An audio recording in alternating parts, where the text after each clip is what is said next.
Your favorite two doofuses, well, maybe three doofuses. Cade is not a doofus. Your favorite doofi are back for the college football season, and we have got some things to talk about. Ryan Brauninger, Richard Zane, Cade Bickham behind the glass pulling the strings. The B team is back, and we have a brand new sponsor. Richard and I don't normally make a habit of trying to dress like one another, but whenever we get a sponsorship as cool as this one, and they say you need to wear the gear sick. on air, we've got no problem looking like a pair of stooges. First off, I never, ever dress like Brauny because I am not a third base coach. Don't wear shorts in the office. I like to wear pants, obviously. And most of the time, polos. But as you said, cool sponsor, cool gear, designed to keep you cool in the Texas heat, which it is triple digits outside. We're going on this is perfect. 20 days straight of no rain, triple digits. And we are so proud to partner with Poncho. They have graciously decided to, and perhaps stupidly, but we'll see about that, but graciously decided to attach their name to this sophomore 90 minutes here on TexAgs.com/live, TexAgs YouTube. We have been given it's talking points for our partnership, with Poncho. And all of this stuff that I'm reading through is correct. But here's what I want to say about this gear. Perhaps we have a portion of our listeners who are built like myself. We need a couple of X's on our shirt. A couple? Right? We need a couple of X's. Some of us may need more. Yeah. Are you trying to insinuate that there's what's between 2 X's and 4 X's? Fair. 3. Yeah. Yeah. So for guys that are huskier, more sturdily built like myself, when you get apparel from a company that you're not sure of, I've never worn Poncho before, you really don't know how it's going to fit, because what I have found when you get in the 2X and 3X world, everything's cut different, everything's size different.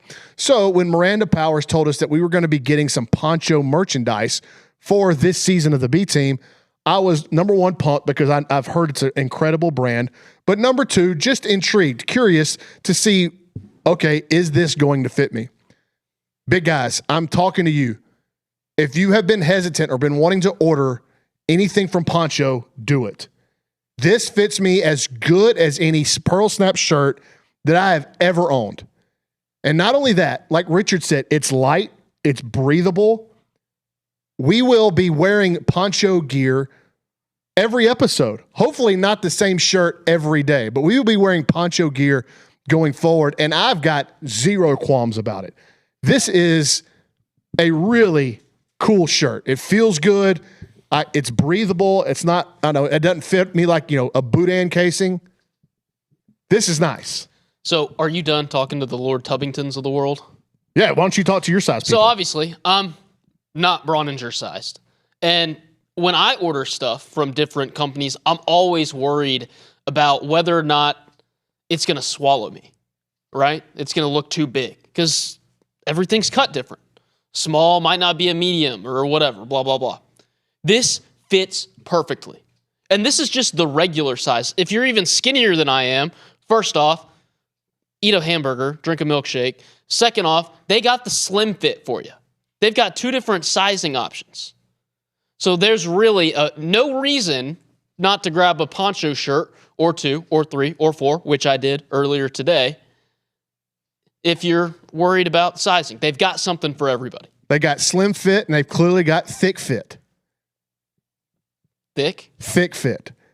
This is not, you can't order thick fit, but if you get something with multiple, if you need some extra large apparel, maybe double or triple extra large apparel, I've been blown away by this Poncho stuff. I'm going to be ordering probably 3 or 4 shirts as well later on this evening. And obviously we've got the A&M stuff on. It's perfect time, right? College football season, and Poncho just dropped their game day collection. Richard and I obviously rocking the maroon A&M ponchos. They've got 3 different maroon ones. They've got this one. It's got the script Aggies on it. Love this logo. They've got a maroon one with a small block ATM, and they've got another maroon one with the big logo right here. But if you buy your team's game day shirt between August 2nd, so that's already passed, through September 7th, you got time. You're covered by Poncho's Natty Back Guarantee. If your team wins the College Football National Championship, Poncho will give you a full refund on your purchase, and you keep the shirt. So get out there, order you some gear from Poncho, and get ready to pull on the Ags to a national championship so that all of the purchases that you make are free. Very similar to the deal that GalleryFurniture.com made. So if you're going to make that deal, I recommend not buying the Baylor shirt and not buying the Clemson shirt and not buying the Florida shirt and definitely not the Colorado shirt. What was it? Was it the 2017 or was it 2022? One of the years that the Astros won the World Series. Mattress Mac did that for decades. Oh, did he? Yeah, he did it for a long time. So like he if the Astros clearly won made the a World bunch of Series, money. Yeah. And then they eventually finally got there. So again, we are Allegedly. super excited to partner with Poncho for this football season. We're so excited to be back. We are going to get back into all of the bits that you came to either know and love or know and hate. I'm going to keep my bits. Richard will keep his tiny bits to himself. Yet to see what Cade Bickham will do with his bits. Our bits will be aired publicly here on this program. So, if you are a veteran of the B team, you'll know how this goes. We are going to workshop some different things. I didn't love, and I'll let you guys chime in on this. Cade, I didn't love We Learned Wednesday. It felt forced. So I'm workshopping a couple of other ideas. Did you not? What's your W? What's your Learned Wednesday because you're the smartest man on the planet and they already knew everything? No, I didn't feel like I got a lot of buy-in out of my co-hosts. If we're being 100% candid, and we are a hand-up show. I didn't feel like I got a bunch of buy-in out of my co-hosts on the We Learn part of it. So it was just me looking up random facts and then stating them at the end of the show. I think we can do better than that. Well, the bar's not high here, but I think we can do better than that. What W word are you thinking of pivoting to here? I don't know. I'm up to suggestions. Is chat, are they awake? What if we do Whiskey Wednesdays and that's a good idea. And we make your wife and my fiance drive up here to pick us up after the show because obviously we can't do it. And I can drive home myself. There is one problem with that. On Wednesdays, I'll have baseball practice right after. Ooh, that makes it even more fun. You could be out there like Morris Buttermaker. Morris Buttermaker? Bad News Bears Brauny. Alcohol. Bad News Brauny. Bad News Brauny. So we will be changing the Wednesday bit. Still undecided, 24 hours away. I know you all are on the edge of your seats in anticipatory angst for that. We have some more announcements, some little bit of changes. 4:30, we are on air now. We are going from 4:30 to 6. In the in the spring, I believe we were 5 to 6 because, or was it like 4 to 5? Was it? Yeah. Was it like something like that? Because we were trying to get out of here for the midweek games at Blue Bell. Yeah. But with obviously no baseball going on, actually there is. We are unapologetically a what? College baseball show. And always will be. We're going to talk a little college baseball throughout the fall semester here, but football will dominate our conversations and dominate the bits that we are doing. So we have a Top 5 Tuesday today. See what happens tomorrow on the Wednesdays. Workshopping that. Might be a workshop Wednesday. And then we have our Thunderdome Thursday where we will continue some of those same bits that we ended the spring/summer with. And GeoGuessr will return. Sporkle? We'll see about Sporkle. I have another trivia option. Okay. But also, let's not forget VHS dates. Oh, yes. Always fire VHS dates. So that was one of the announcements, 4:30 to 6 throughout the duration of the football season. We will be here each and every week. We'll be picking games. Typically, once the season kicks off, so I wouldn't even call, week 0. I don't know. We may do it. But after the game weeks on Tuesday, we'll do top 5 winners and losers from the college baseball weekend. The big announcement that we have is, look, if 90 minutes on Tuesdays, Wednesdays, and Thursdays, by the way, texags.com/live, YouTube, the TexAgs YouTube page also. And then you can, if you're catching the replay on texags.com/premium, we do appreciate it however you are tuning in. We had thousands upon thousands of people lined up waiting for this show to start. Right now, currently 55,000 people watching. It's pretty incredible. We run the greatest drive home show on the moon. I got the numbers back during the break. Dude. We are tied for first on the moon. Can you believe that? They didn't teach the Dewey Decimal System at Nederland ISD, apparently. Is that not 50? Now 54,000. We lost 1,000 people because Cade spoke a little bit ago. The big announcement, though, if you can't get, if 90 minutes on Tuesdays, Wednesdays, and Thursdays isn't enough of Brauny, Richard, Cade, some rotating guests that we will have in here, we'll talk about that in a little bit. If that wasn't enough to wet your daggum whistle, we have an announcement to make. Returning back in all of its glory, including Richard looking down at his computer screen and spoiling the reaction on perhaps one of the greatest plays in Kyle Field history. In all of its glory, TexAgs watch-alongs with the B team are returning. Again, TexAgs watch-alongs are returning. So you can plop down yourself on your couch. You can have us pulled up on your laptop, have the game pulled up on the TV.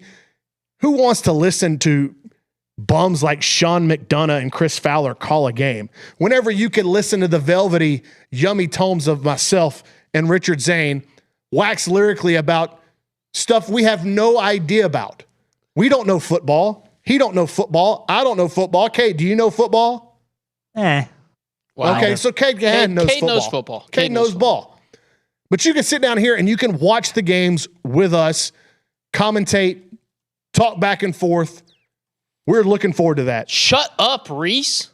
Oh, is Reese back already? No, he's in the chat. Oh. Shut up. Yeah, nice job, Reese. You ruined our big announcement. It's about par for the course. He made it all about himself. Speaking of Reese, we will have, throughout the course of the fall, we have some duties, obligations, oblos, that Richard and I must attend to. You said duties. You got actual duties to attend to at home. We're going to get into that. So, throughout the course of the football season, you'll see somebody different here, maybe somebody different here, maybe somebody different behind the camera. We have, I'll have a couple of weeks where I've got to go to Thursday night football games because my Fridays will be eaten up. There will be a week in here where I go to jolly old England on a Tuesday, isn't it? I think I arrive on a Tuesday, isn't it? Take my headphones out. And you can still hear me. You flip to him, Kate. What are you looking at me for? Richard's the one pouting. I hate that. That's so like a such a week, I'm going to England for a week. So we'll have obviously a guest host there. Richard just has make sure a you wedding. Travel and tell us about it all of the time. I plan on it. We're going to be doing Brownie's Bites International. Like post about like, oh, you wouldn't understand because you've never been to Europe and stuff like that.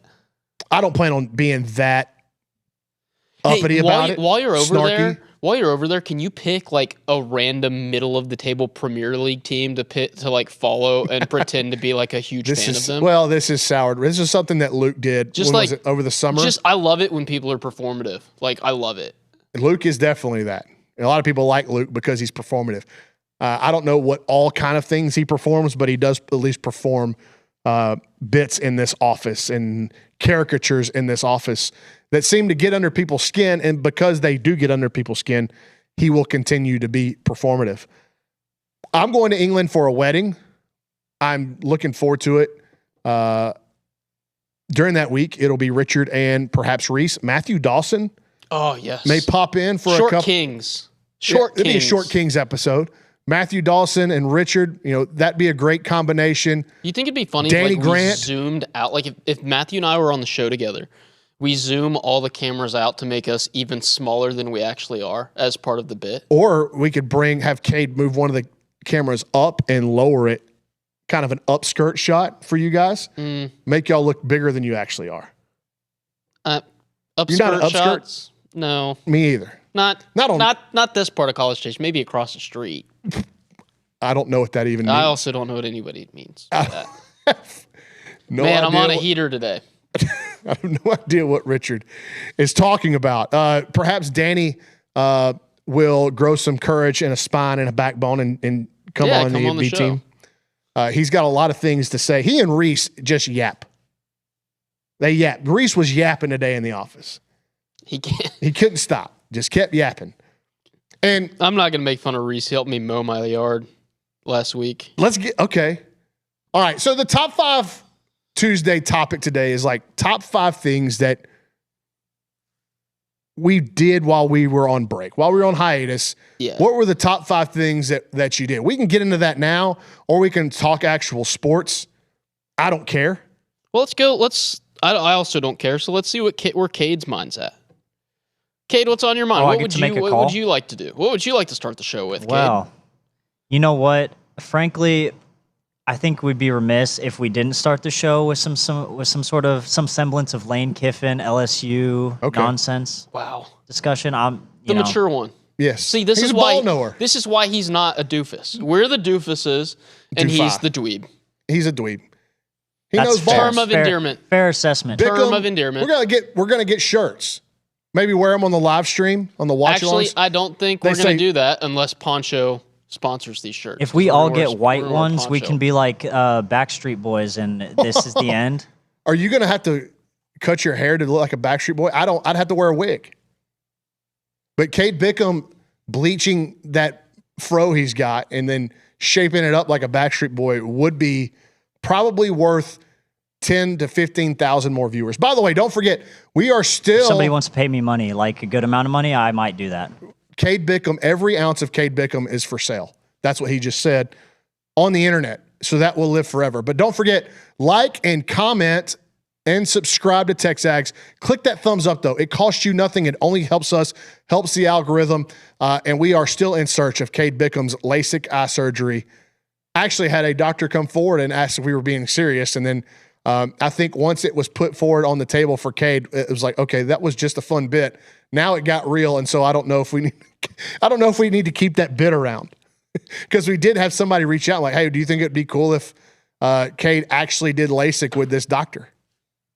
Cade, what do you think? I think that don't need to do a surgery. I think that's fine. I think I'm fine without surgery. Okay. God blessed him with 4 eyes. Just how it goes.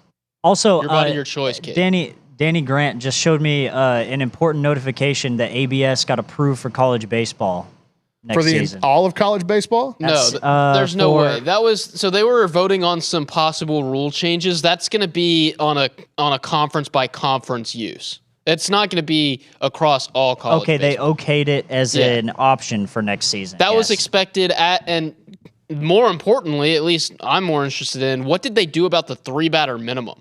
Because that was proposed on an experimental use as well. Like that college would have to do 3-batter minimum as well. That'd be interesting. It would kill Jay Johnson. I'd hate it. It'd kill a lot of pitching Hold staff. on, you'd hate it? Are you kidding? Timeout. Yes. Timeout. Before you get on your soapbox, let's not forget how much you complain about Jay Johnson going out to the mound, coming back in. Yes. Out to the mound, coming back in. Yes, you're right. You're right. Fair. He wears down a path, fares. He's like the current Wayne Graham. He's a Wayne delay. But college pitchers, compared to major leaguers, are brutally bad. We're going to take 4-hour games and make them 4.5 hours long, because these guys are going to come in for 3-batter minimums and they're only going to be able to get 1 out. So we're going to triple the amount of time these guys are going to be in the game. That's going to happen. Sounds like to me you're complaining about more being at the ballpark longer, which I won't complain about. Well, it does say at the bottom of this article. Depends on who you're there for. It says pitchers entering a game would be required to face at least 3 batters unless the inning ends before 3 batters could be faced. Sure. Love it. That's the same rule they have in Major League Baseball. That, I believe, was on an experimental use and was up to the conference to approve as well. Interesting. Well, the SEC has had a lot of stuff put at their feet recently, and this is a good way to tie in what currently is going on in college football, in college sports. We are, in fact, a top-of-mind college sports show. We lean heavily into college baseball, but these types of issues are overarching, and they encompass not only the moneymaker, which is football, the cash cow, the king, but there is inevitably a trickle-down effect, and basketball has been a willing participant in such charades, and it just seems so happen that there's one school east of the Sabine River that has decided they are going to be the poster children for, I guess, depending on if you're wearing purple and gold or any other color, they're going to be the poster children for pushing the boundaries. Other people would say slimy operations. Let's not forget, this is a place that was laundering money through a children's hospital to help pay for certain things. So, my first question, when I look at what's happening at LSU and the implications that it has throughout the college sports landscape, where are they finding all this money? I think the answer there is the state of Louisiana, and this is not me trying to like dunk on them. I have some of my best friends still live in Louisiana, and I admire the state. I admire the people. They are broke. The state of Louisiana is broke. Yet, how are they affording the following? Fire an AD, fire a head coach, fire an entire staff, hire a new president, hire a new athletic director, hire a new head coach, buy him out of contract to hire him, hire new assistants, and then boastfully say they are paying $40 million for their current roster in 2026. And oh, by the way, on top of that, we are going to pull guys out of the NFL via a temporary restraining order given by a judge in the state of Louisiana, that if you are perhaps the most naive person on planet Earth, you believe that all of this just came about in the last week. If you understand what's been happening and how arrogant Lane Kiffin was at the microphone, and this is not, I want to say this clearly. I'm not upset that Lane Kiffin took advantage of these rules. I don't like the fact that he's acting like this all came up in the last 48, 72 hours. That's completely false.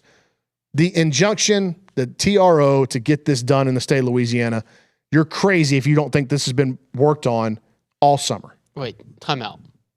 Are you saying that Lane Kiffin, who has a pristine track record of always acting of moral sound mind, is being disingenuous about something? I'm saying this isn't all above board, yeah. Okay, you get back to the OG, the original question here. Where is the state of Louisiana getting this money? You're saying the state of Louisiana is broke? It's because the state is taking all of its taxpayer money and funneling it straight to LSU, the Louisiana State University. I will, 1,000%. I think if you live in the state of Louisiana and you are not an LSU fan and you have the means to, you need to get the hell out of Dodge because your money, your taxpayer money, is going to their athletic department. It's so obvious. Why do they always have a problem? Because their state government is constantly funneling money to their athletic department. Always. The other explanation that if you're going to say it is, they've got shadow donors that are funding this, the Raising Cane's guys, a well-known donor of theirs, that's still a lot of money. That'd be a lot of money for A&M or Texas or Ohio State to eat. Yes. Well, we used to talk about A&M being one of the richest athletic departments in the country, and they are. But to eat $75 million at one time is still a hefty price tag for even the richest donors out there. So how is LSU doing all of this extra stuff? It's not only LSU. LSU's at the center of all this because they had R.J. Lewis, the basketball player, get eligible. They've had Xavier Harris. They had Daquan Wright. All of them were so Daquan Wright and Xavier Harris were playing in the NFL. They got put on waivers, and now they've committed to LSU. There's been stuff come out today, but I'm just kind of catching everybody up. There's no way that if you're watching this show, you are behind on this. But it is just LSU to the point where they ate the buyout on Brian Kelly. They money whipped Lane Kiffin. They brought Will Wade back. They gave Kim Mulkey a raise. They had to get a new AD, a new president, and Their NIL budgets in all three sports are as high or higher than everybody else. And they're LSU's super high in spending baseball. more money than anybody else in college athletics right now. It is just LSU. But you're right in saying that right now, in the push to get NFL players back to college football, Or professional it's not players just back them. to college athletics. Yes, it's not just them. I understand what you're saying there. You but make to a good spend all point. this money, it is just You make LSU. a good point about LSU. I completely glossed over the Will Wade. They fired McMahon, hired Will Wade. Almost 1,000, as certain as I can be without being 1,000% certain, that Will Wade needed some guarantees in terms of his NIL before he came back to LSU. That was going to push the Tiger basketball program into the upper echelon of the SEC. Look, if they can afford it and they're doing it all, fine. It's just hard for me to wrap my brain on how they're coming up with these funds. Especially men's basketball, after, women's basketball, football, $40 million roster. Baseball, they went nuts in the portal. And remember, we sat here and made fun of their governor and his accent at this time 10 months ago, right? Last football season, for how they were saying we're not going to do this ever again. And then less than a year later, we're doing it all over again, but bigger and somehow worse. So LSU's at the center of it. It's not only them. Cole Hudson was at Texas. He went into an NFL camp and then has returned since to Texas to play on their offensive line. Last night, the SEC presidents put out a statement. If you did not read it, I don't think we have it ready to pop up, but it was basically saber rattling. It was all the SEC presidents came together, and they're in Birmingham, and they put out a statement basically saying, we don't like this. We don't think this should be happening, but then didn't do anything about it. Whereas today, the Big Ten woke up and did something about it. Yes, and I think good on the Big Ten, good on Tony Petitti for doing that. Now, back to the SEC. The statement they released yesterday is a precursor because they were set to meet today about possible self-governance. So I am still of the mind that something could come out today, kind of a late afternoon, early evening news dump about this from the SEC side, right? The Big Ten said it's not going to be allowed in their league, or the SEC could say something different. I expect the league will say something beyond their statement yesterday. You'd have to hope so, because all the statement yesterday was... Do you want me to read it? I have it pulled up. Sure. It's shaking fist and saying you better not do this without any actionable plan that if you do, these are the consequences. Go ahead, Cade. All right, so the statement says, after a Monday evening video conference, blah, blah, blah, the conference is issuing the following statement. College athletes, not former professional athletes, have been at the heart of the Southeastern Conference. Individuals who choose to leave college athletics, sign professional playing contracts, and compete professionally should not then be permitted to return to college competition. Allowing that to occur will blur the line between college and professional sports, create significant competitive equity concerns, and reduce opportunities for high school and current college athletes. College sports are for college athletes. The current confusion around national eligibility standards emphasizes the need to advance the Protect College Sports Act.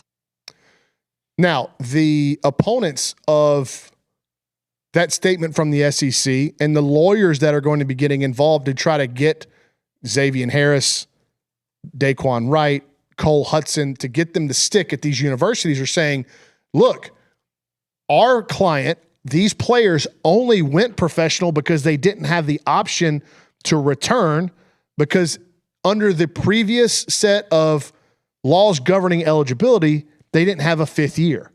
Daquan Wright is a class of 2022. So what they're saying is, yeah, they were in professional sports, but they didn't have the option to come back like they would have had this bill gone through. But there's plenty of those out there.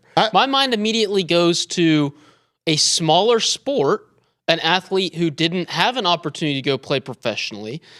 I'm thinking immediately of Ava Underwood, volleyball player at A&M, beloved by the 12th man.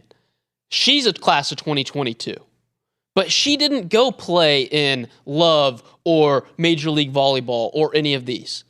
To me, because she's never signed a professional contract, she would be eligible to potentially be grandfathered into the 5-5. Once you sign with an organization, you should be you are forfeiting your remaining eligibility. I agree with that. That's how it always has been. Major League Baseball is the perfect example of this. Guys are draft eligible after 3 years, in most cases, sometimes 2 years, depending on their birthday. But we've seen Ryan Prager, Clayton Freshcorn. You can get drafted rather highly and not sign. Once you put pen to paper, once you sign on that dotted line, you're not coming back. That's always been the understanding. Yeah, that has always been the understanding. Being drafted or free agent, whatever it is, once you sign a contract, if you're on a practice squad, if you're in the minor leagues, if you're in the G League, I don't care if you went to the G League out of high school, you signed a professional contract. I think college basketball should be off the table for you. It gets a little muddy when you start talking about the European player, but that's a different part of the world. That's a different model. I don't know that they have college basketball, but if they have a college basketball over there and you don't go play it, I think that should also we've got to get to a point where we are setting some hardline rules that can't be overturned or delayed at the hands of a biased judge. And so how do we fix this? Okay. Hopefully the conferences step up and do what the Big Ten is saying they're doing right now. I hope the SEC does it. I hope the Big 12 does it. Because if they don't do it, we've reached a point where government intervention is required. Wonderful. Wonderful. And maybe the NCAA is collapsing on itself like a dying star in order to get the government involved. Maybe the NCAA is playing 4D chess on all of us. No, they're not that smart. But I can't. Some of this other stuff is inexplicable. Then how they've gotten trampled and walked all over. It's weak leadership. It's not. It all goes back to. Olin was talking about it today on TexAgs Live. That you can pinpoint the moment when the NCAA started to lose powers when they appointed Mark Emmert as their president. Well, I think you can go back to Gavin Newsom, LeBron James, Maverick Carter sitting, and they did that promotion where they essentially signed into law NIL in the state of California and then walked away from it and said, look what we've done for these student athletes. We've gotten them paid.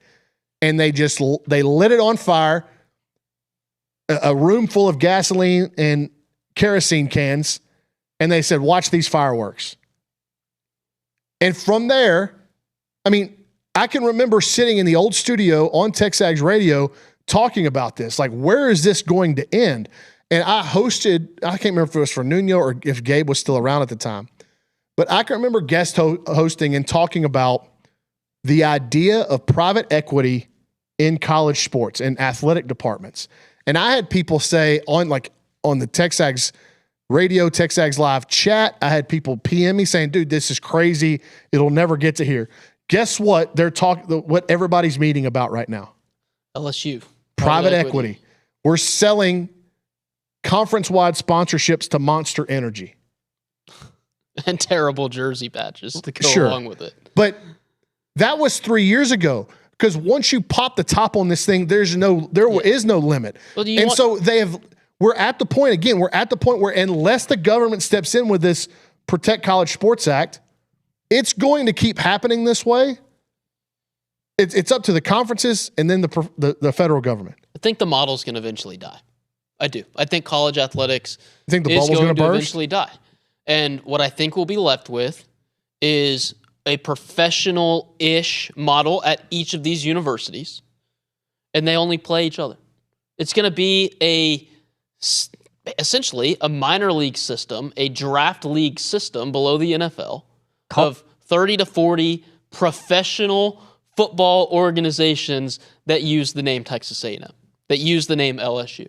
What does that mean for all of these other sports, the non-revenue sports in particular? Just look at what Arkansas tried to do with tennis. They're going to cease to exist because they don't make money. Yeah, we're going to move towards a club model in most of those sports. And baseball might be one of those. I know.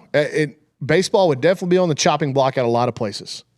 A lot of places. I think you could probably see kind of like along the lines of what you were saying, Richard. I think something that's definitely plausible for college athletics moving forward is like a promotion, relegation, European type system. I think that's like a plausible way to do business in terms of like making it professional, but also kind of keeping some of the like The problem It's with got to be levels. tiered. The because problem like, with that the halves is- between the haves and have-nots. Yeah. But so the problem with that, and you saw that back in the 90s, kind of before I was even around, when the Southwest Conference was collapsing in on itself. Where do you draw the line? Who moves up to the next tier? Because back in the 90s, everybody could make the argument that Baylor should not move into the Big 12. But because of who was in office in the state of Texas, they did. And they benefited from it now 25-something years later. But at this point, if we're going to go ahead and draw lines again, Baylor's a have-not. Baylor is a have-not, despite the success they've had in the past decade. But here's all it takes is the difference between a have and a have-not now is a Cody Campbell. Yeah, Texas Tech would be considered a have-not a decade ago. And they're definitely a have now. Oklahoma State's another one. Mississippi State is in the SEC. I would consider them a have-not. Vanderbilt. I mean, we're at a point where all it takes for a school to be successful is how much their upper leadership is willing to invest in the athletic department. Right. And So so if if you're talking about it like that, then it would be plausible to think that you could do some sort of tiering system like that, because the teams who pay the most and will be competitive the most often will probably stay in the upper tier, like a Premier League, versus like teams who, you know, invest a good amount but aren't like necessarily on that same level, would just be in that second tier, and they would be competing for championships in that second tier or something like that. So what's the saving grace for some of these programs that are on the bubble, like Baylor, you know, to make it local here, is donors. Right now, in this current model, it is revenue. It's money. What made Texas Tech into a top 10 program right now as a recruiting machine and in the portal and winning games and now, you know, national notoriety is Cody Campbell. That's what happened. Joey McGuire was on the hot seat. Yep. And then the checks start flowing and Texas Tech's winning games. They benefited from this new model. That's not any shade at Texas Tech at all. That's the reality of what's happened. And now they look like they're here to stay. Well, does Baylor have that? You know who's got it that nobody's really talking about? You've seen a steady rise of this program in the state of Texas and the steady fall of their rival across the Metroplex. Is it SMU? SMU's going this way. Yep. TCU's going the other way. Well, SMU got money. Right. TCU has money too. They're just not spending it. I don't think Somebody's they've got not SMU giving- money. They don't have SMU money. I'd be surprised if they had SMU money. There's very few. I doubt there's many schools in the country that have SMU's SMU throwing money. around some big numbers on the high school recruiting front. Big numbers. SMU's throwing around a ton of money in volleyball right now too. So Listen they've to got Kay it. That's what I'm Nagley. saying. Like, Kay Nagley describes SMU, and this is coming from other people in the volleyball world, as the Texas Tech of college volleyball. well, and Texas Tech seeing, you know, success in men's basketball, football, softball. It's spread across their athletic department. Maybe SMU's going that way. But to go back to our original point, like, how do we stop this snowball? Well, if the federal government steps in and the Protect College Sports Act passes as is, we could have some clarity by the end of the year. To think that the government is going to be that efficient on anything, much less something like college athletics that should be so far down the totem pole and the stuff they actually have to deal with. If you think that is going to be done efficiently, I think you're crazy. I think there's going to be alterations to the bill. I think there's going to be people that step in and have major problems and threat lawsuits on the bill. So it's got to be up to these conference commissioners, these conference presidents to step in and do something. And if you want to avoid these temporary restraining orders that allow whatever to take place until a court case is heard, then you need to start disbarring some of these judges. These local judges that allow Charles Bediaku to come back in the middle of the season and play college basketball, that clearly work behind the scenes in the state of Louisiana to set up an inflow. I need a word for something that's coming in. Influx. Influx. Thank you. I was close. To set up an influx of players in multiple sports to LSU. If you just step in, if somebody will say, if you do this, you will be disbarred. that will stop a lot of it going forward. Set one example, and judges will big time, majorly start to hesitate and question whether they should get involved in this. So you put this on your rundown, and I'm not disagreeing with the point and the purpose of the point. I just think you're going to have an impossible time defining what is a biased judge. We all operate with inherent biases on a day-to-day basis. So my solution would be find a paper trail. Whatever Protect College Sports Act we end up signing into law, because I agree with you, we're going to end up having different alterations and changes to the bill before it eventually gets signed into law. You need to set up some sort of national overarching court, bench, clearinghouse, whatever term you want, and it needs to be a panel of people, so it's not just one individual. And even then, you'll have arguments about its objectivity and whether or not they operate in a subjective manner, but that has to operate in the best interest of all college sports. It has to, because it's not going to be easy to go through and disbar all of these individuals. But at the same time, you need to take away the power of these individual circuit courts around the country who can operate in the interest of their own constituency, not the rest of the national scheme of things. You have to have a national clearinghouse that essentially operates in the best manner of the entire college sport model. I hear you. But to me, making that a group of people only is going to allow more different biases and voices to come in. Appoint one individual. Appoint one individual, the supreme judge of the land. If he were to go to the University of Michigan and get a law degree from Michigan, which is, in my understanding, I don't know much about law schools because I've never looked into it, localize it. Texas is considered one of the best law schools in the state of Texas, right? University of Texas. But if the guy at the top holds a law degree from the University of Texas, every Aggie everywhere is going to complain to the high heavens if, God forbid, Texas get a favorable ruling on something.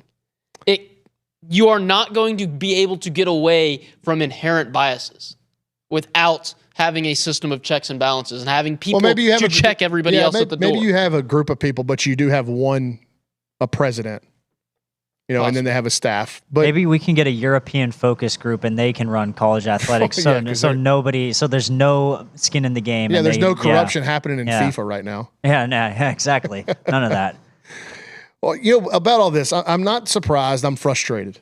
I'm frustrated that a sport that I grew up loving, a sport that there was some anticipatory like butterflies on Saturday morning about college football and about the Aggies and all this stuff. And it's just to watch it crumble piece by piece. And now we're looking at a bastardized version of it. And one of my least favorite things that has happened throughout this discourse about the current state of college athletics and where it's going is the talking heads that think that they are delivering the Gettysburg Address on how this isn't the Wild West, of how this is the adults that have set up this system. And it's okay, I don't care the system that's been set up. It's disastrous. It's dysfunctional. It is the Wild West. That term, that metaphor is used to describe something that has no rules, has no rhyme or reasons, has no set guidelines and boundaries to what is right and wrong. And that is the system that we're operating in right now. But it's like to me, it's a little shock jockish for you to, the common sense is that this is bad for college sports. So you don't need to come up with some, like you're splitting the atom here and deliver these grandiose tweets, articles, podcasts talking about, oh, this actually isn't the Wild West. This is the way the game's played now. Okay, define the way the game is played. Do it. Anything goes. Anything goes right now. That would be the definition. So it is the Wild West. Yes. That has bothered me. And some guys that I really like have been like breaking their backs to try to convince people that all of this is now the new normal, and we've actually settled into something. We haven't. No, nothing is settled. Nothing is normal. Every week, if not every day, a new headline comes out. Like, when did you ever think you would see a transfer portal graphic that featured the New Orleans Saints logo with an arrow to a Bayou Bengal? That makes no sense to me. Well, if I had to draw an arrow from an NFL team to a college team, sure, it'd be the New Orleans Saints to the LSU Tigers. Sure.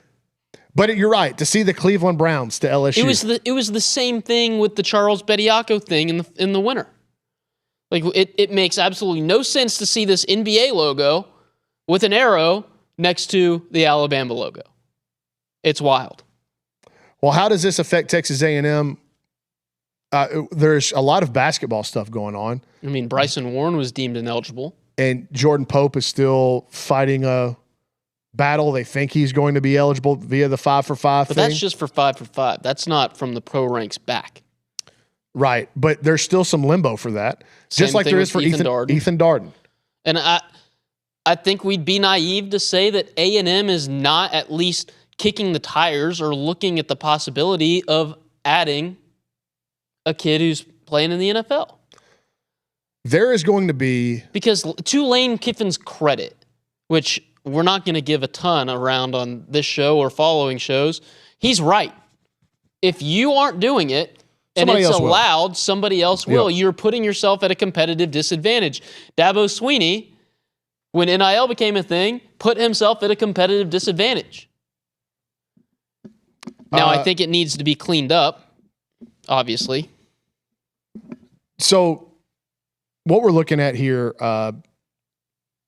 there is going to be, if things keep going this direction, and one point of note on the Ethan Darden situation is Ethan Darden is not part of any lawsuit currently.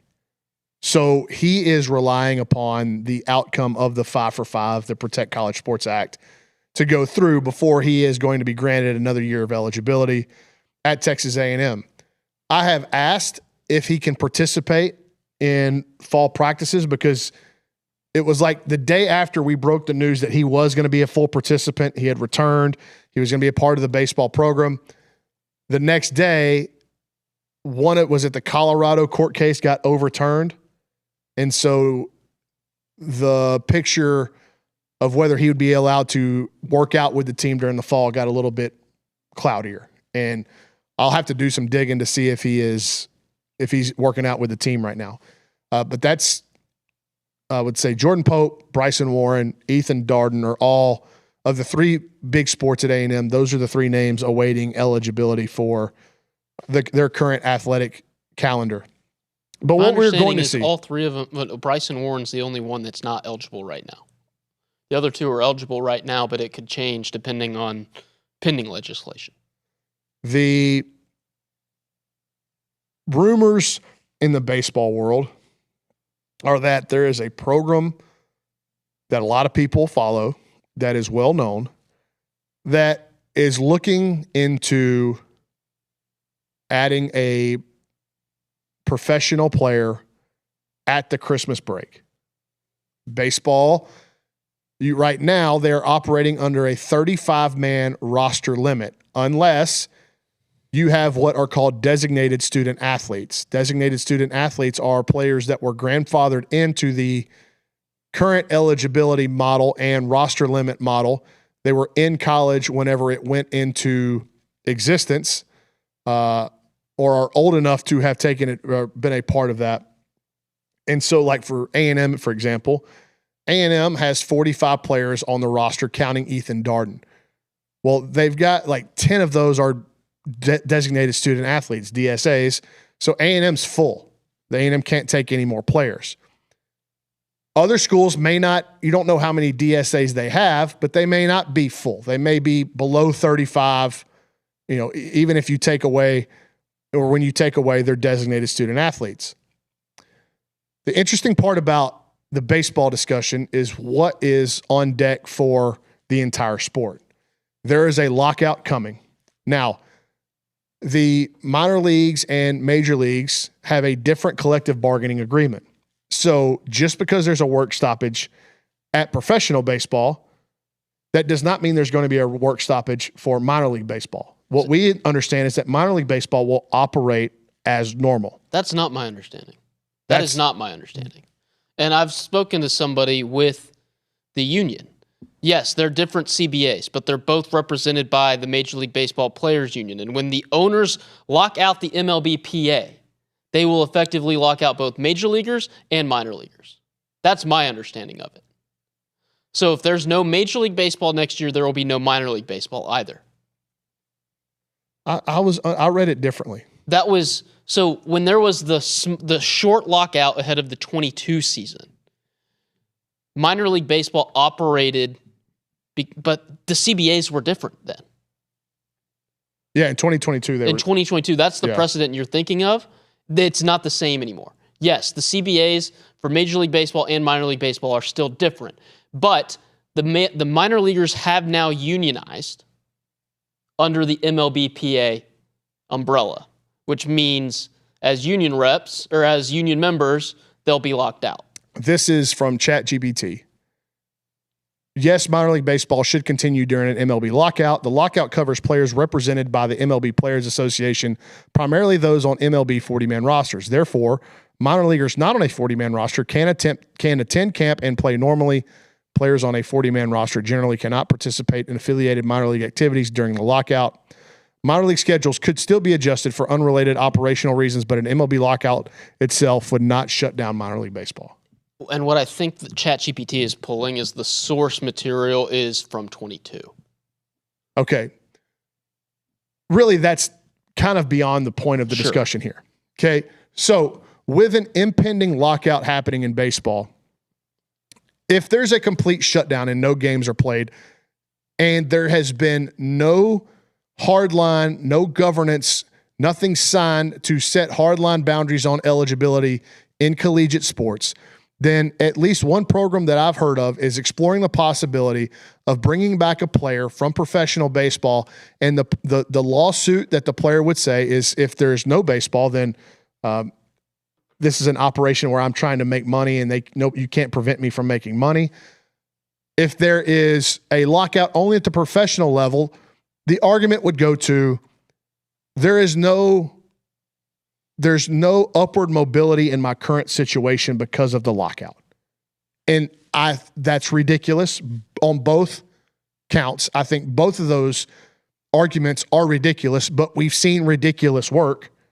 And those would be the grounds that the lawsuit would go forward to put forth toward a court to get a temporary restraining order for this player to then play at this institution. Now, there's some people that believe that it could never work because the student was not enrolled during the fall semester, and you need to be enrolled in the fall semester to play in the spring. I don't think, if you're using that as your basis, your counter argument for why this couldn't work, I think that's a pretty short-sighted view of what's happening in the grand scheme of things around us. Also, that's not how it is right now. That's not how the rules are written right now. Where was Max Coffer in the fall semester of 2022 or 20? That's right. Before the 23 season. Yeah, he was in high school. But did he not start on opening day in 2023? That's true. Yeah, that rule that's a bad argument. You're wrong. You're wrong. Baseball rosters don't have to be submitted until December 1. December 1st. And as long as you're enrolled, which you can enroll in classes before you actually step foot on campus, and you can do winter semesters. Don't recommend. I prefer to enjoy the holidays. But you can be a college student by the time opening day rolls around without having been a college student in the fall. It's always been the case. It's the case for me, just as a non-athletic regular person. I was not a college student in the fall of 2015. But I was a college student in January of 2016. Yeah, I mean, it's a different scenario because the athletics is involved. But that was just one of the arguments. The person I talked to that said that this could never happen, they're like, well, this player would not have been enrolled. And I'm like, I don't think that matters. Doesn't. And that's your point about Max Coffer. Yeah. It does stand, but also just the way things are right now. Yeah, nothing matters. Xavier Harris and Daquan Wright, were they enrolled at Ole Miss last year? They could have been. I mean, they played for a while. Were they enrolled in the spring semester? A lot of these football guys won't enroll in the spring semester, and they'll just keep working out, and they go to pro day, and then they get drafted, and they move on. No different than some of these guys that are, Gavin Grahovic, was he enrolled? And I guess that's a little bit different because they would have been drafted in the summer. Well, they were still playing for the university despite the semester ending. Right. Were they enrolled in classes for the fall already? I don't know. Because they had registration open before then. Yeah. Who knows? So there's no, when people, I get calls about this. I got a call about this from a very concerned, one of our baseball parents, and talking about, is this 5 for 5 going through? His kid is currently in the college system. His kid got hurt. The coach doesn't know if he should redshirt or if he should just kind of stick it out and try to play at the end of the year because, he's going to get that year back anyway. This is affecting a lot of people. And I was talking to the dad, and I was like, man, I wish I could tell you that I know what's going to happen. I can tell you what I've heard is going to happen. Like the college coaches that I've talked to are confident that whatever alterations there are to this bill, that the 5 for 5 eligibility ruling is going to stick. They feel confident in that, but they don't know. We don't know. So I told this dad, I was like, look, I'm sure the college coach is telling him, you and your son, the best that he knows. But if he's definitive about anything, I think that's a little too much. I think that's a little too far. It's a little disingenuous to be definitive about anything right now. Hopefully, this crusade by LSU to blow the roof off of the circus, hopefully this is the come together moment that everybody realizes how far afield this entire thing has gotten, and we start putting hardcore parameters back in place, so at least we've got bumpers on the road, guardrails on the road. I'd like to hope that too, but unfortunately, I'm not optimistic. I think we will settle whatever is happening with LSU probably this week. I hope like hell that those former NFL players are not allowed to play another snap of college football. I think that's what's best for the game. I think that's what's best for high school athletes and current college athletes as well. But we're going to forget about it and move on to the next thing because there's always something, because we've opened Pandora's box. It's not going to, I don't have any confidence that it's going to be settled. I like what Kirby Smart said today in his press conference. He was asked if he will be pursuing any players that are currently in the NFL, and he said no. And here's the reasons why. One of them being is the guys on our current roster have fought for spots. They have fought through fall camp, through preseason camp. There's a lot of sweat equity put in, the offseason in the spring, the weights, the conditioning. They deserve the right. They've earned the right to win these starting jobs and at least compete for playing time. If Daquan Wright walks into the LSU locker room, there's Trey'Dez Green. Trey'Dez Green's an incredible player. I don't know Trey'Dez Green from a hole in the wall. But I got to imagine if it ain't him, somebody else somewhere, this is going to throw a major thorn in the camaraderie of the locker room. Wouldn't you imagine? Like if I had been busting, look, I don't have this direct experience, but when I went to Hill Junior College, my first semester during the fall, it was me and another guy. One of us DH, one of us played first. The previous season, that guy had hit like 17 homers. He was a returning all-conference player. I came in, I had a great fall, hit a bunch of home runs.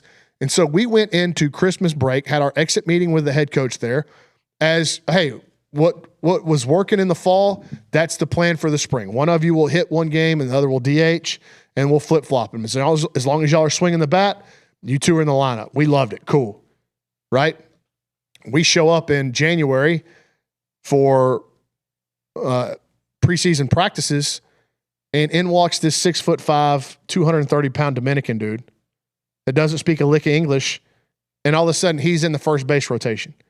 So this guy, I was a freshman, whatever, but the returning starter who had hit 17 home runs the year before, I think he had like 190 at bats the season before. He got 90 that second year Trying to because think. we're splitting it 3 ways. And so that did cause a little rift. The Dominican guy was a nice guy. It was his first time in America. There was, I love the guy. He's like, he ended up being like, I still keep in touch with him all these years later. But he looked like he was older than he said he was. I don't know how old. He said he was 19. I don't think there was any way he was 19.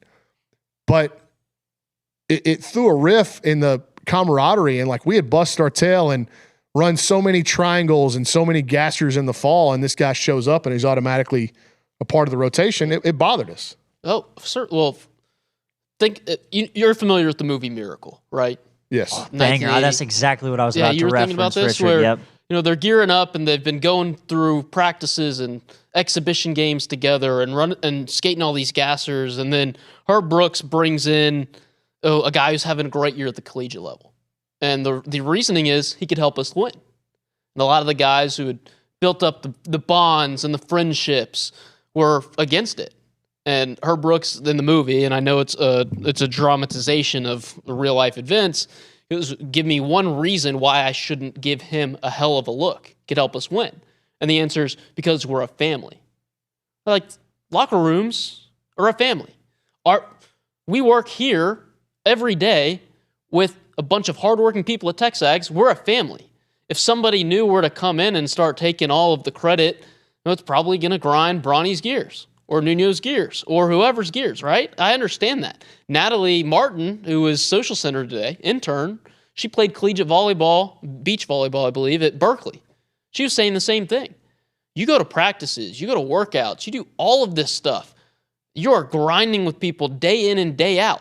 How many players at A&M would be pissed off if some dude just waltzes in after not going through all of these 100-degree August practices with each other?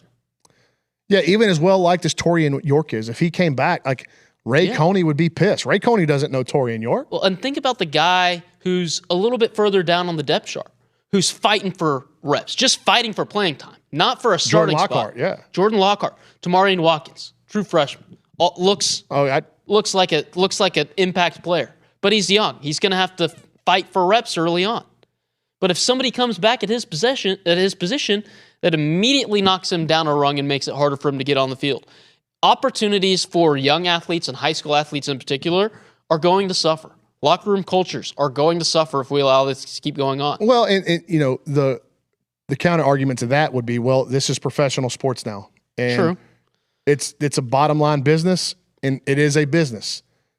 So take your feelings out of it. But you're asking a lot of maturity out of these kids that are 18, 19 years old, where they just don't have the professional mindset yet. But we'll see. It is a roll of the dice for Lane Kiffin to do this. If it sticks. It's got to stick. I think he's got a pretty good team anyways. For $40 million, he better. I'm not sure how big of a roll of the dice it is. I think he's doing anything and everything, and again, I hate to say these words, credit to him for trying to give his team as good of a chance to win every single game as possible.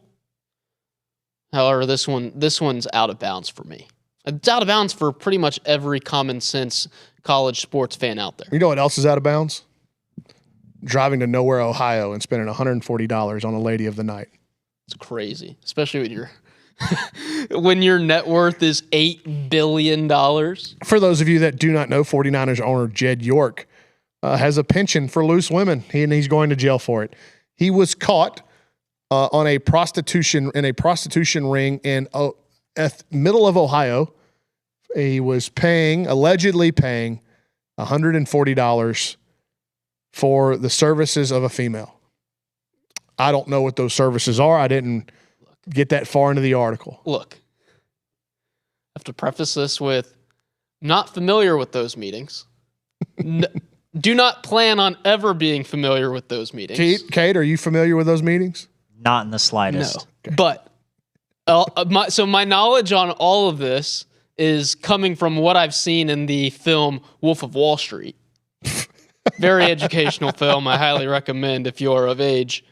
If your net worth begins with a B, I think you can afford a lady of the night who is worth a little bit more than $140. And in that price probably comes a lot more discretion to where if you're such a sicko and have to pay for sex, the chances of that coming to light are a lot lower. Hey, listen. $140, dude, you are gambling with your life, you idiot. And the bad part about it is he's got precedent. He's got a role model in this, and Robert Kraft. Robert Kraft got away with it. That guy won 7 Super Bowls. Legend.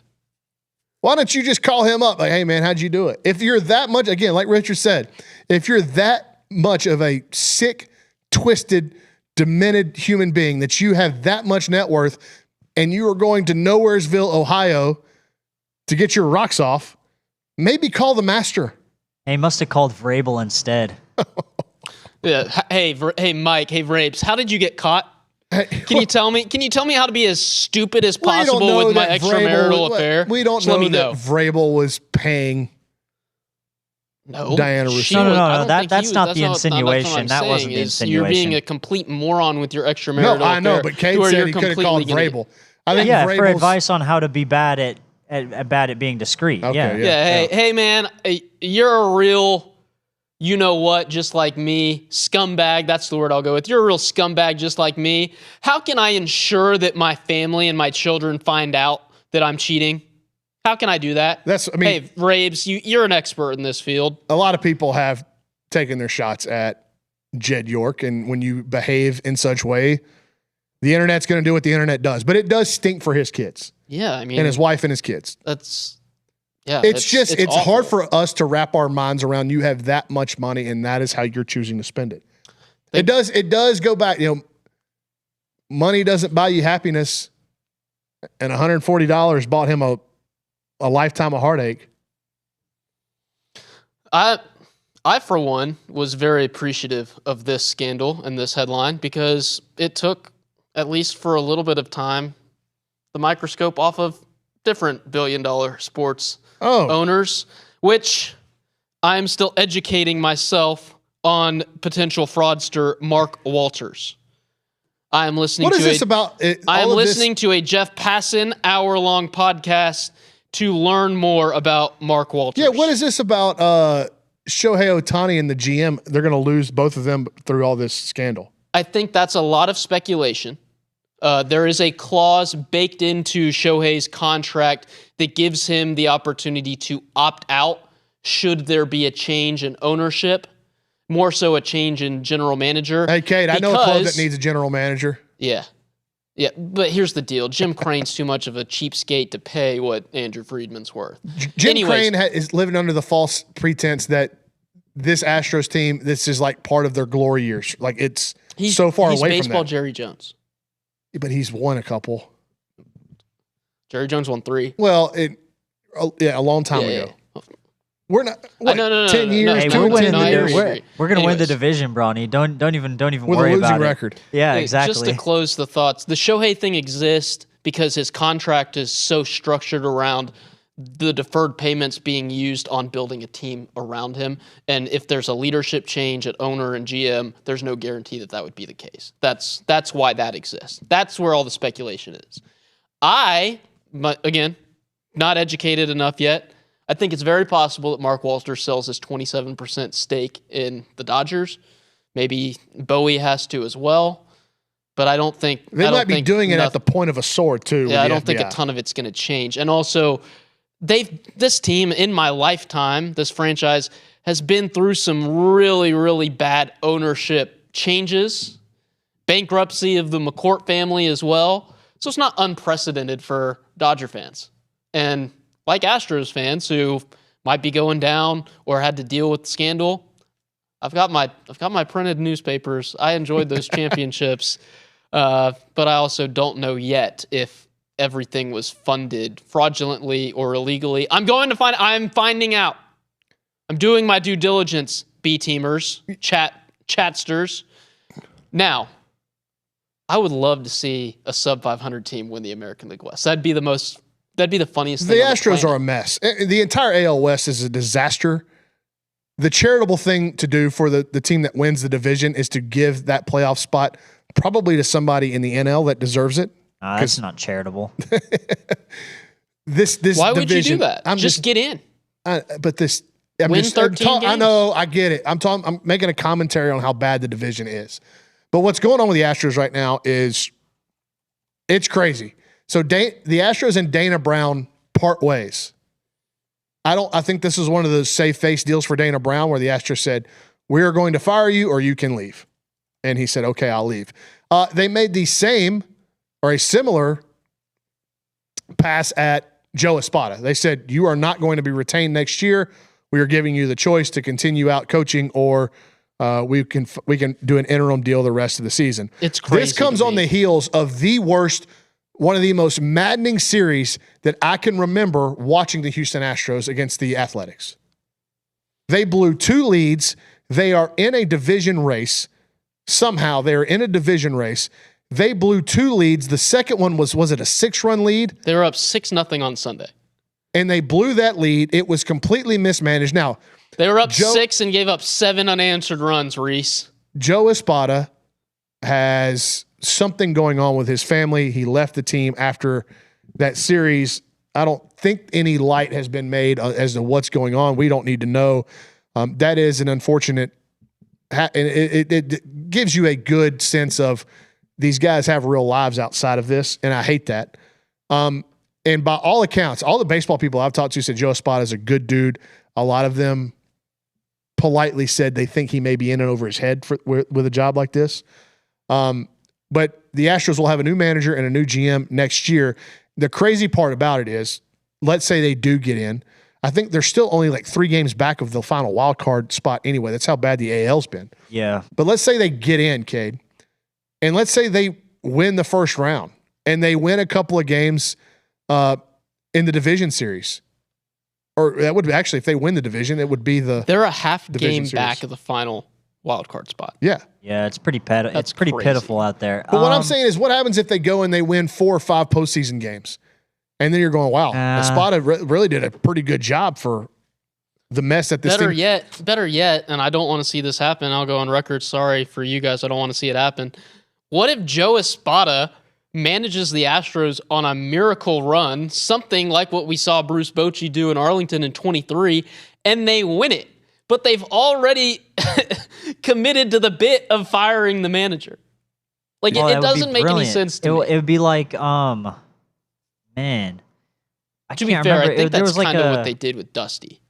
It was the year that the Toronto Raptors, they won 60 games, and they made it, I think, to the first or second round of I think it was the second round, and they got blitzed by LeBron in the playoffs, and they were like the 1 seed, and they'd won 60 games, and they fired the head coach after being the 1 seed and winning 60 games. I mean, the Dodgers won the division title the how Dodgers many years won in the a World row Series and 2 fired times Don in a Mattingly? row, and you still want Dave Roberts out of a job. But I'm even going back before that. Don Mattingly won the division like 4 consecutive seasons. They're like, nah, out. Dave Roberts, legend. All right, Hall of Famer. Before we go to our top 5 Tuesday and close out the first show back here in the football season edition of the B Team, sponsored by Poncho. Let's stick in the city of Houston, Cade. Just briefly, the Houston Texans released, I call them City Connect uniforms. I know that's not what the NFL calls them. It's their, what do they call them, the Rival Series? NFL rivalries. Rivalries uniforms. And this, first of all, the jersey, about as immaculate as you could. I love them. I think they look great. I don't like the 8 shit they use on the side of the helmet, but the color scheme, the icy white look, I love.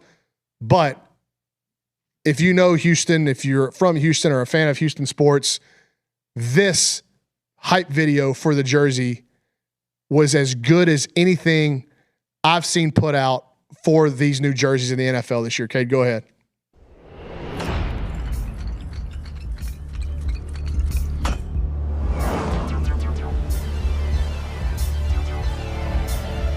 We're going to get demonetized.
Does the helmet have like? Is it like a bedazzled? No, that was part of the Yeah. animation in It's the a solid video. white? Yes. Okay. But it is a sharp jersey, and that was, again, I was blown away by that hype video. Usually that stuff really doesn't, even like the A&M preseason hype football videos, it's whatever. Every school, every team does them. I really enjoyed that. They're a good looking jersey. I think they probably look better to Texans fans considering your current jersey, like the current kits, like whatever, are kind of meh. Yeah. That refresh was kind of wet, whatever, but I think that's their best jersey. I'm with you. The logo on the helmet, that H, you got to. I don't love it. That's not good. I don't love it. Haley Dreyer is a massive fan, so that The other means that thing the I'll Texans say did about something those right. jerseys in the city of Houston, anytime there's light blue, whatever involved with the football thing, I understand the beef with Tennessee, but Yep. it sells like hotcakes. The NFL released 8 rivalry jerseys today. Those are in my top 3 of the ones that got. I haven't even looked at the others. I know the Lions one wasn't great. It's not good. It's fine. They look like they're It's the fine. Panthers. It's fine. I liked the Bears. It's like an old school throwback feel. I liked the Colts. Yeah, I saw a zesty picture of Caleb Williams. Yeah, well, every picture of Caleb Williams is zesty because he's a, fingernail painter.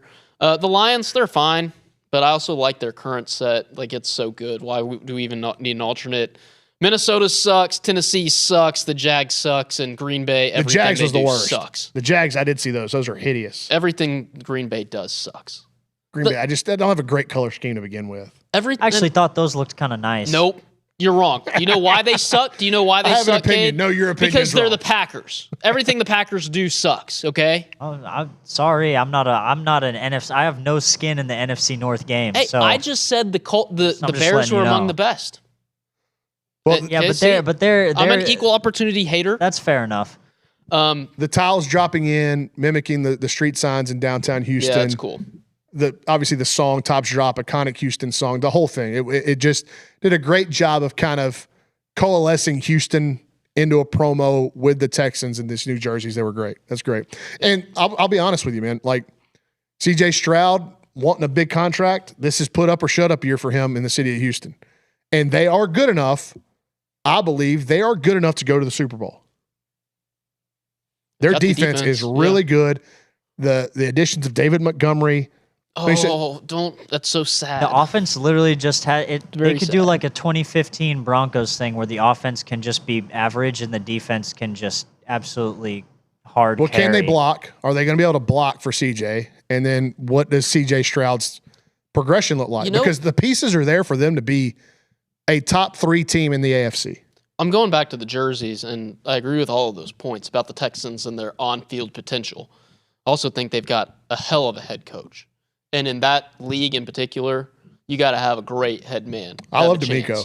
But back to the jerseys. It's interesting that Houston, and this is where Detroit got it wrong, I guess, they didn't go with the space theme like you so often see.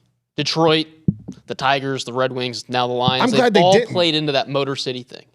I'm glad they didn't. They went to like an Oilers, kind of leaned into the Oilers, Which which is nice. But I will say, Tennessee can pay for the rights to the name and the color scheme, whatever. That is Houston to me.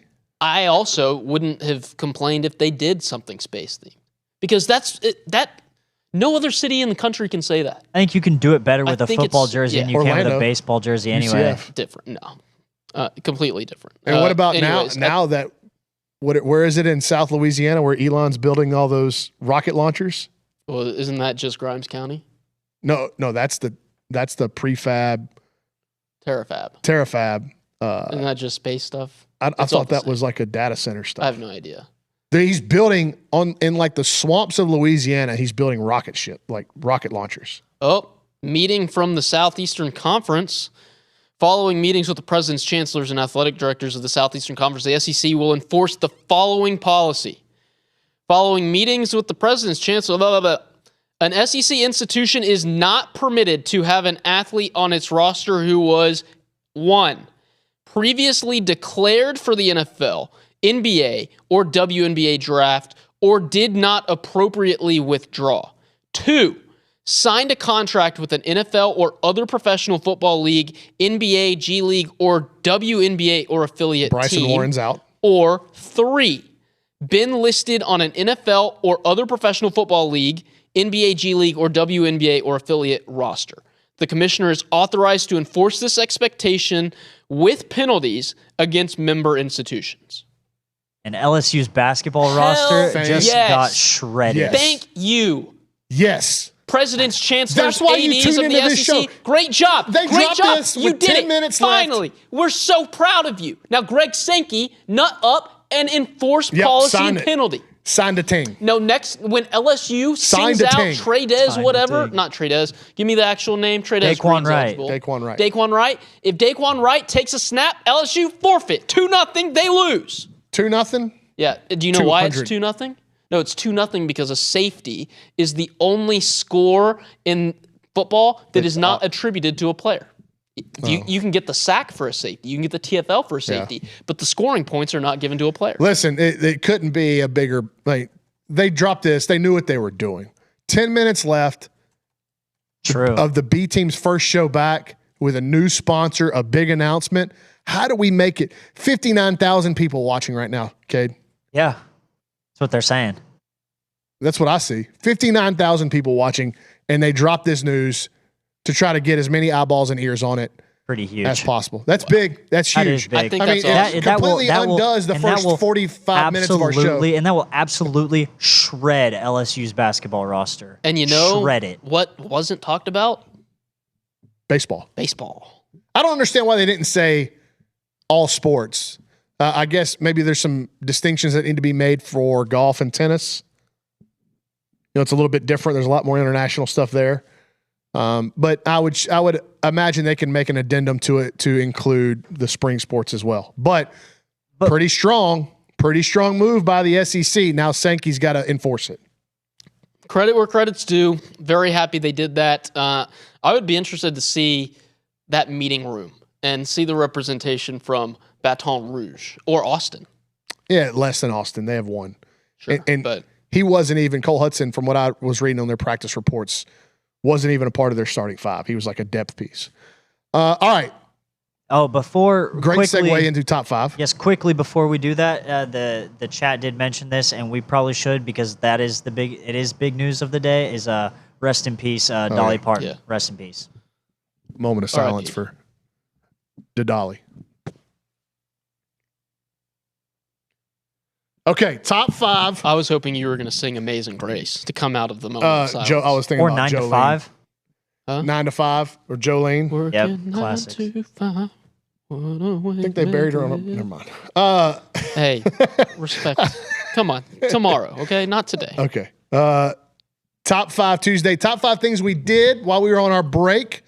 Number 5 for me, went on a hill country vacation for a few days. Always loved the hill country.